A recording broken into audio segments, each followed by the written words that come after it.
Welcome to Not Milk Never Milk. Subscribe if you're lactose intolerant. In this video, I will explain how to use the Max Shave Body Razor. First, prepare your skin by taking a warm shower for at least 3 minutes. This helps to soften your body hair, making it easier to cut and reducing irritation. Next, apply a generous, even layer of your preferred shaving cream or gel to the area you plan to shave. Finally, always ensure your razor head is clean and ready for optimal performance before you begin. Now, let's talk about technique. Hold your Max Shave Body Razor at approximately a 30-degree angle against your skin. Begin with light, short strokes, always moving in the direction your hair grows. This minimizes tugging and irritation.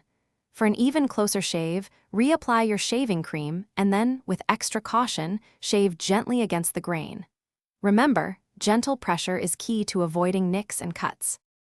Shaving contoured areas requires a little extra care.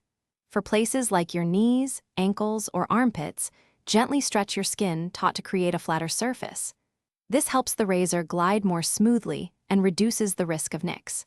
During your shave, rinse the razor head frequently under running water to prevent hair and cream buildup. For optimal performance and hygiene, replace your razor cartridge after approximately 5 to 7 uses. After you've finished shaving, it's crucial to care for your skin. First, rinse the shaved area thoroughly with cool water. This helps to close your pores and remove any remaining shaving cream or stray hairs. Next, gently pat your skin dry with a clean, soft towel. Avoid any harsh rubbing.